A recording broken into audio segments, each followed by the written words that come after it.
কখন বুঝবেন আল্লাহ আপনাকে ভালোবাসে? যখন আল্লাহ পাকের অনুমোদিত কাজগুলো আপনার ভালো লাগবে।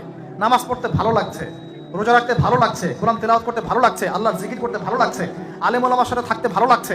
ঠিক আছে, আল্লাহর হালাল কাজগুলো যখন ভালো লাগবে বেশি বেশি, বুঝবেন আল্লাহ আপনাকে নির্ঘাত মহব্বত করেন।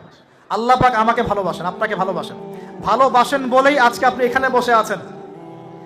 আল্লাহ পাক আপনাকে ভালোবাসেন বলেই লক্ষ লক্ষ কোটি কোটি মানুষ এখন জেনা করছে। আজকের দিনে আপনি ওয়াজ মাহফিলে বসে আছেন। আল্লাহ পাক আপনাকে ভালোবাসেন বলেই আপনি আল্লাহকে সেজদা দেওয়ার তৌফিক পেয়েছেন।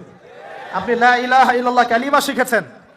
আপনি এই যে কোরআন পড়তে শিখেছেন, কোরআন পড়ছেন, হাদিস পড়ছেন, নবীর দ্বীনের প্রতি মহব্বত আছে, আল্লাহ আপনাকে ভালোবাসেন বলেই হচ্ছে। আর যখন দেখবেন খারাপের পিছনে আপনার ঝোঁক বেশি, দুর্নীতি করতে ভালো লাগে, সুদ খাইতে ভালো লাগে, ঘুষ খাইতে ভালো লাগে, কাউকে ঠকাইলে মনে হয় আমি স্মার্ট হয়ে গেলাম, হ্যাঁ, মানুষের টাকা আত্মসাৎ করতে ভালো লাগে, নামাজ না পড়ে ঘুম দিতে ভালো লাগে, ঠিক আছে, রমজান মাসে বিড়ি টানতে ভালো লাগে, ঠিক আছে, মেয়ের সাথে যে টাঙ্কি মারতে ভালো লাগে, তখন বুঝবেন যে আল্লাহ আপনাকে এখনো ভালোবাসেন বা আপনি আল্লাহর ভালোবাসা পাওয়ার যোগ্যতা হারিয়ে ফেলেছেন। আল্লাহ পাক আমাদেরকে বোঝার তৌফিক দান করুন। এখন আসি, আল্লাহ পাক এবং তার রাসূল আমাদেরকে এমন কি কি কাজ বলেছেন যেই কাজগুলো করলে আমরা সরাসরি আল্লাহর ভালোবাসা পাবো ইনশাআল্লাহ। জানার দরকার আছে কি নাই? আমি অল্প কয়েকটা কাজ বলে শেষ করছি। এক নাম্বার, আল্লাহ এবং তার রাসূল আমাদেরকে জানিয়েছেন আমরা যদি তাওহীদের উপর থাকতে পারি, একত্ববাদ, লা ইলাহা ইল্লাল্লাহ, আল্লাহর ভালোবাসা পাবো ইনশাআল্লাহ। যে ব্যক্তি শিরকের পাপে লিপ্ত আছে সে আল্লাহর ভালোবাসা পাবে না যতক্ষণ না সে তওবা করে ফিরে আসছে। অতএব আল্লাহর ভালোবাসা পাওয়ার জন্য এক নাম্বার কাজ কি ভাই? আল্লাহর তাওহীদের কালিমা লা ইলাহা ইল্লাল্লাহ এর উপর থাকা, শিরক বাদ দেওয়া। শিরক সম্পর্কে জানার জন্য একটা বই পড়েন, কিতাবুত তাওহীদ। কি নাম বললাম? কিতাবুত তাওহীদ। একটাই পড়েন, দেখবেন ইনশাআল্লাহ শিরক কাকে বলে, কত প্রকার, কি কোন কোন কাজ করলে শিরক হয়, সব জানতে পারবেন ইনশাআল্লাহ। এই বইটা একটু কঠিন, এই বইটার ব্যাখ্যা বের হয়েছে, ব্যাখ্যা যুক্ত বই কিনবেন এবং যেগুলো বুঝবেন না ওলামায়ে কেরামকে জিজ্ঞাসা করবেন, কারণ সবগুলো কিন্তু বুঝতে পারবেন না।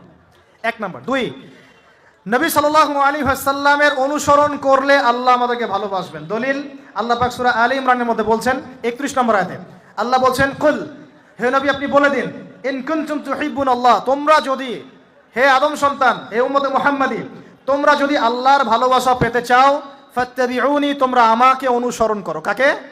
আমাকে বলতে কাকে? রাসূলুল্লাহ সাল্লাল্লাহু আলাইহি ওয়াসাল্লামকে। তাহলে কি হবে? ইউহিব্বুকুমুল্লাহ, আল্লাহ পাকও তোমাদেরকে ভালোবাসবেন। বলি সুবহানাল্লাহ। আল্লাহ আমাকে ভালোবাসবেন ইনশাআল্লাহ। আর কি? ইয়াগফির লাকুম যুনুবাকুম, আল্লাহ পাক তোমাদের সমস্ত গুনাহ মাফ করে দিবেন। আল্লাহু গফুরুর রহিম, আল্লাহ পাক পরম করুণাময়, অসীম দয়ালু। তার মানে আল্লাহকে পাওয়ার, আল্লাহর ভালোবাসা পাওয়ার দুই নাম্বার কি মাধ্যম? নবী সাল্লাল্লাহু আলাইহি ওয়াসাল্লামের সুন্নত অনুযায়ী জীবন গড়া। ভাই শুরু করব কোত্থেকে? শুরু করবেন চেহারা থেকে। কোত্থেকে? চেহারায় দাড়ি ছেড়ে দিব ইনশাআল্লাহ, রাজি আছি তো? গোফ ছোট করে ফেলবো ইনশাআল্লাহ, রাজি আছি তো ইনশাআল্লাহ? চেহারায় সেজদার দাগ থাকবে ইনশাআল্লাহ, তার মানে নামাজি হতে হবে, ঠিক আছে? পোশাক পরিচ্ছদ হবে রাসূলুল্লাহ সাল্লাল্লাহু আলাইহি ওয়াসাল্লামের মতো, ঢিলে ঢালা মুত্তাকিদের পোশাক। চুল হবে কার মতো? মেসি নেইমারের মতো নাকি রাসূলুল্লাহ সাল্লাল্লাহু আলাইহি ওয়াসাল্লামের মতো? এখনকার ছেলে পেলে মাঝখানে চুল রাখে, ডান দিক বাম দিক ছিলে ফেলে। এই সুন্নত কোথায় পেয়েছো তোমরা? এগুলো ত্যাগ করতে হবে। মনে রাখবেন, একটা সুন্নত, নবীর একটা সুন্নতকে যদি ভালোবেসে কি আমল করে, ইনশাআল্লাহ নবীর সুপারিশ পাবে ইনশাআল্লাহ। চাই কি না সুপারিশ? ভালোবেসে আমল করা যায়, এটা আমার নবীর সুন্নত। আমার নবী খেতেন ডান হাত দিয়ে, আমি ডান হাত দিয়ে খাবো। আমার নবী দাড়ি রেখেছেন, আমি তাই রাখবো। আমার নবী মোচ কেটে ফেলতেন, তাই আমি কাটবো।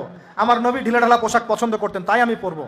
আমার নবী রাতে ঘুমানোর সময় এই আমলগুলো করতেন, তাই আমি করব। আমার নবী এইভাবে ওযু করতেন, এইভাবে করব।